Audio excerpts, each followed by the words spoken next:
Hello my lovely witches. I have a little project that I completed just recently in the course of a day to share with you, and that is my summer solstice advent calendar. Oh, sorry, I'm a little bit breathless. Apologies if I sound a bit... Whew.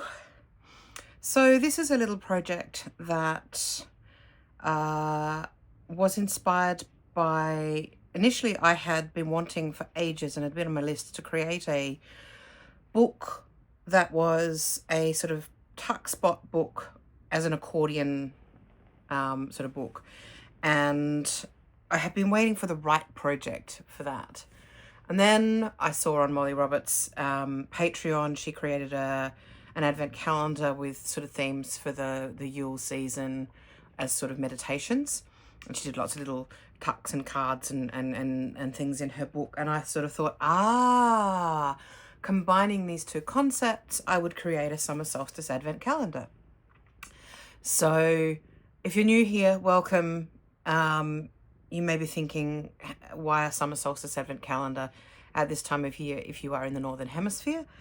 However, I am in the Southern Hemisphere, and so we are coming up to the summer solstice. And also, if you're new here, you may not be aware, summer is not my favourite season. I've talked at length about this in various videos because I do tend to ramble.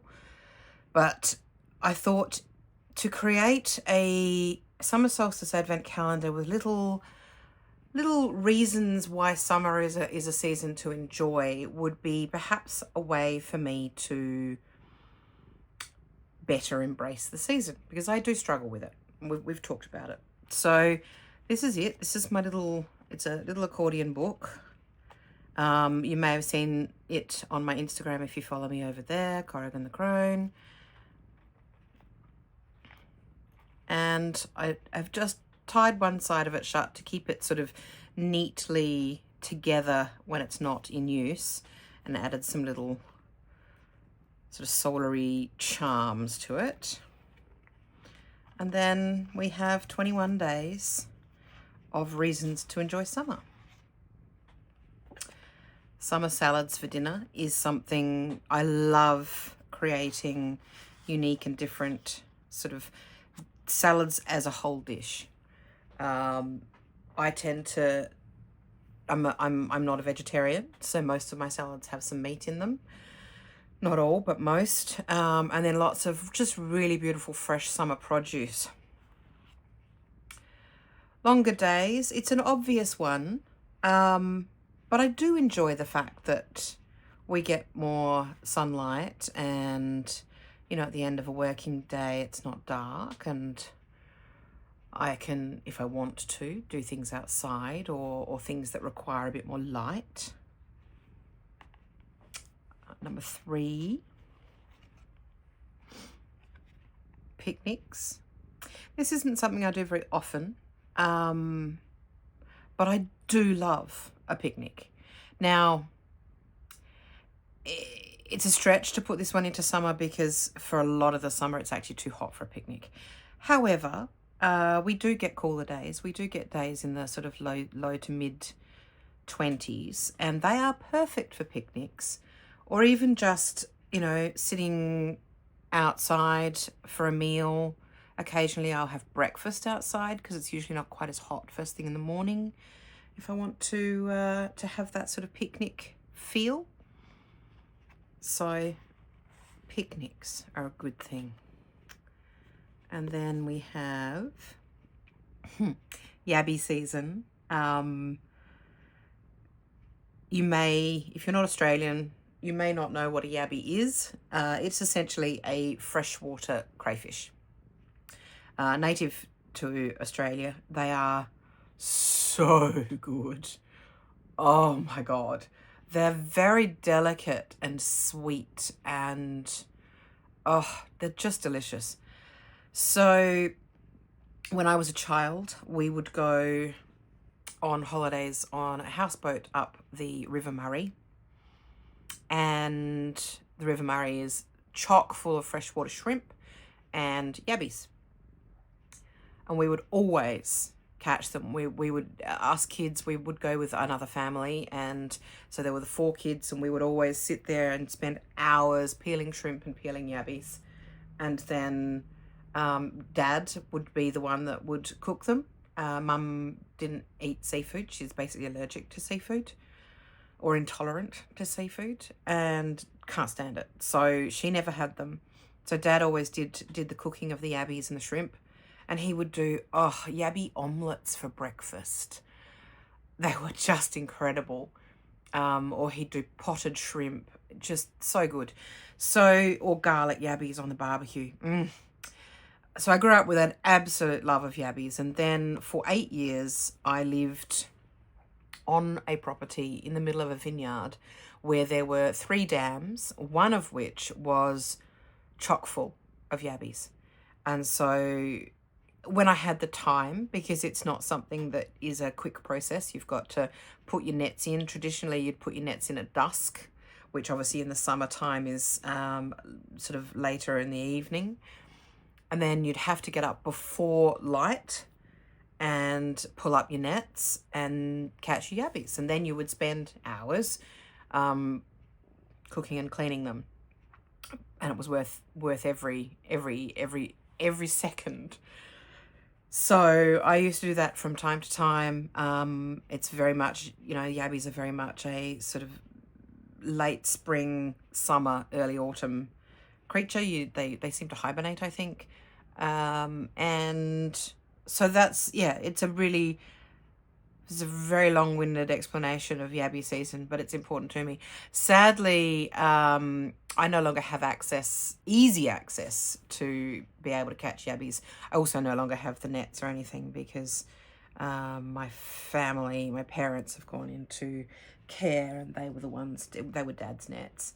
And everything's sort of, gone from there. But it is still something I think of, and hopefully one day I'll have the opportunity to yabby again.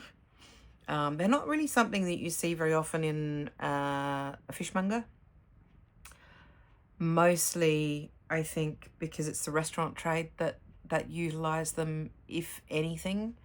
And what you do see are usually pickled yabbies, and I'm not a fan of pickled yabbies because I don't really like vinegar. So for me, this is more of probably a memory than an actual thing I can do. But it is a happy summer association.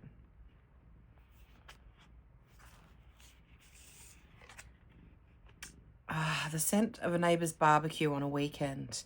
This is an interesting one because I have a barbecue and I have used it precisely once. And that was it. The barbecue itself was a housewarming gift, and I used it at my housewarming party. And I have lived in this house for nearly 11 years. So there's that. I don't barbecue. It just seems a lot of effort to cook something which I can do on the stove. Oh, lazy witch. I do like cooking, but barbecuing's not my thing. However, there is something so summery about walking out into the backyard or the front yard or wherever you are and smelling people lighting up their barbecues. It's a unique scent, and it just is the essence of summer to me. I love that smell. It makes me happy, even though I'm not the one having the barbecue. It's a smell that uplifts me. Iced herbal teas. I love me a herbal tea. And in summer, I really like to make iced tea with it.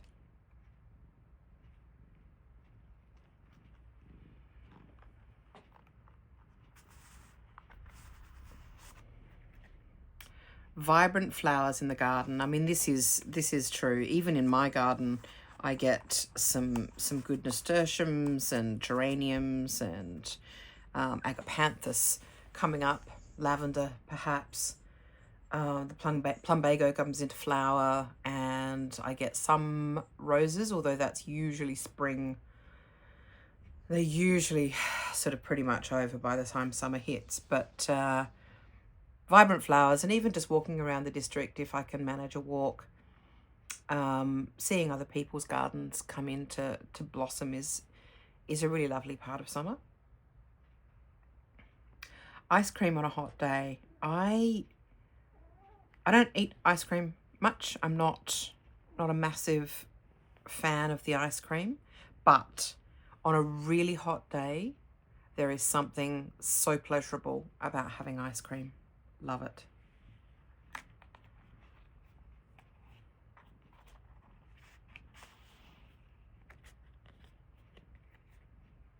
Incredible sunsets. This is so true.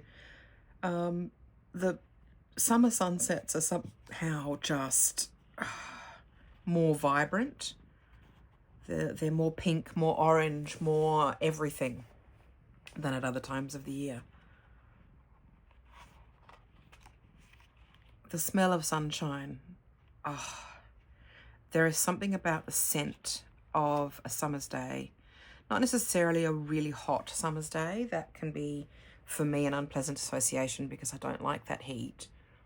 For example, it's, I think, currently 36 degrees outside. Summer has definitely arrived, even though we haven't even reached the solstice yet.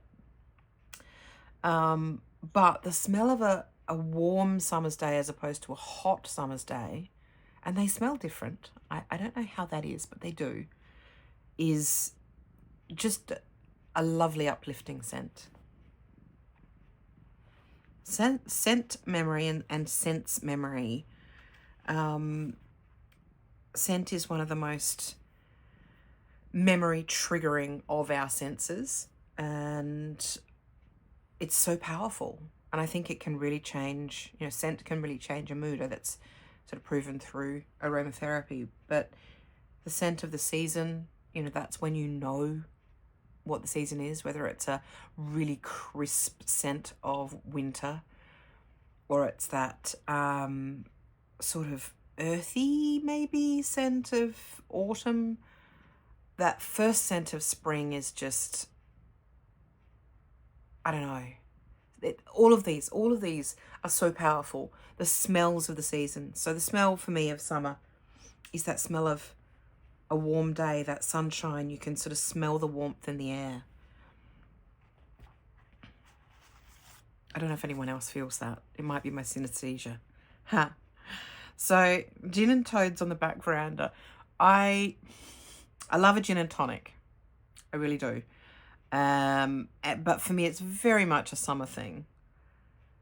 It has very strong associations for me with summer holidays, and when I was probably in my mid to late teens, and my parents would have a gin and tonic on a warm summer's day before dinner, and occasionally I was allowed to have one. Where the toads bit comes in is when I was first writing out this list, for some reason, instead of writing tonic, I wrote toads because I had a sudden thought about toads. And I suddenly was like, okay, they're gin and toads from now on. I mean, how you can't get much witchier drink than gin and toads. So gin and toads they are. So gin and toads on the back veranda. That's a really nice, being able to sit out in the warm, late summer evening and have a gin and toad. Summer dresses. I may be fat, but I love my fashion. I'm fairly alternative fashion, but I do love a dress. I love a summer dress. And although I do wear my dresses, including my summer dresses in winter with, tights and skivvies and things underneath, there's just something very nice about putting on a summer dress and sandals and feeling summery. What they call it? Hot girl summer? Hot witch summer. And then we flip over to, we're up to day 13. The abundance of the season. Oh, I will say, I haven't actually been mentioning, there is ephemera from a whole lot of different people in this book. I will maybe just put a list in the comments of where some of the ephemera comes from. A lot of it's my own, But this, for example, is a Molly Roberts. I've had some pieces from Galaxy Coupe. I think there's also been some pieces from Lucy, Les Patouilles de Lucie. So, and obviously there's stamps and things always by La Greenwich. So apologies that I haven't actually mentioned that, but I'll pop a list down just to say whose ephemera I have used, including my own. So this one is summer holidays. So for the Northern Hemisphere, your summer holidays are your summer holidays, but they tend to be related to educational institutions. Now, they are here as well, but because Christmas is in the summer in Australia, the Christmas holidays for business shutdowns are at the same time as your summer holidays. So they are your summer holidays. So even though as an adult we don't get, 4 or 6 weeks of summer holidays, whatever it is, I think at university it ends up being about 3 months. But in Australia, our sort of break for Christmas, which is about 2 weeks usually. Some people take a little bit longer of their annual leave perhaps. But most businesses shut down for about 2 weeks. And that's in summer. So summer holidays is something to look forward to, and we're pretty much breaking up the day before the solstice. So that'll mean a pleasurable 2 weeks of hopefully some art witching, as well as lots of, gathering with friends and family and eating and drinking and making merry. The smell of freshly cut grass, it smells different in summer from winter. I don't know why, it just does. Maybe it's the combination of the actual scent of the grass, the scent of the air, the scent of the earth. But I do love that walking out into the backyard, when the lawn's just been cut, and it smells like summer. It reminds me of cricket matches. I hate cricket matches, they're boring. However, when I worked in a small country town, the summer cricket matches we would go to more for the pims on the lawn and the sandwiches rather than the actual watching of cricket. We'd just catch up with friends and chat and sit on the lawn and eat and drink, and it was a nice social gathering. So in fact, I think most of the time I probably even had my back to the actual cricket match. However, the celebration of that smell of grass, it's all associated, and it's very nice. Making charms for the new year. This is something that I do at the solstice, and I try and incorporate that into our family solstice celebrations. I've said before, I tend to celebrate with my sibling, and although they are creative type, they don't tend to practice much in the way of arts and crafts, but they enjoy it when we do it together. So we make a protection charm of some sort for the coming year at the solstice. This piece of ephemera is what Penny made. It's actually was something that I think was in her autumn pack, but it felt summery to me, I think, because the person in question is in t-shirt and shorts, just hanging out in their library with some tea.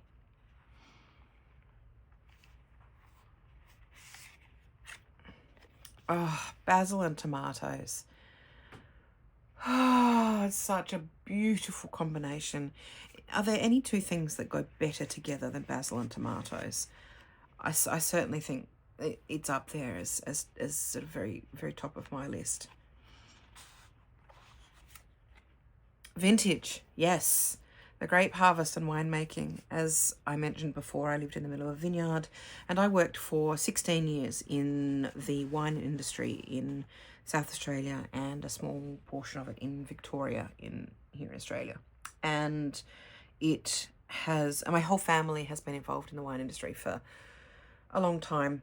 So vintage is a core part of summer, and vintage starts generally speaking around mid-February for the early harvest, and then goes all the way through to at least the winter solstice, at least the autumn equinox. If not, depending on the area, it can be almost up to Samhain, mid to late April for the cooler climate areas, such as in the Adelaide Hills. They're still harvesting, certainly in April. And yeah, but bulk of vintage is sort of 6 to 8 weeks over that mid-Feb, March, mid-April. And it's, as I said, it's a core part of summer for me. I mean, I know that we talk about harvest festivals a lot in that sort of mid-summer through to autumn period. And for me, how it relates to my life experience is predominantly with vintage.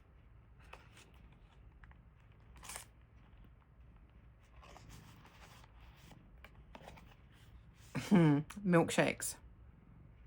I don't drink milkshakes very often, but every now and then it's just a summery afternoon treat. Actually get the ice cream out and syrups and you know, whatever, and make a yummy milkshake. Eating outside. This one slightly different from the picnic, but not much. So I have a lovely back veranda where I have both a little sort of sofa and chair seating area and a large table with chairs.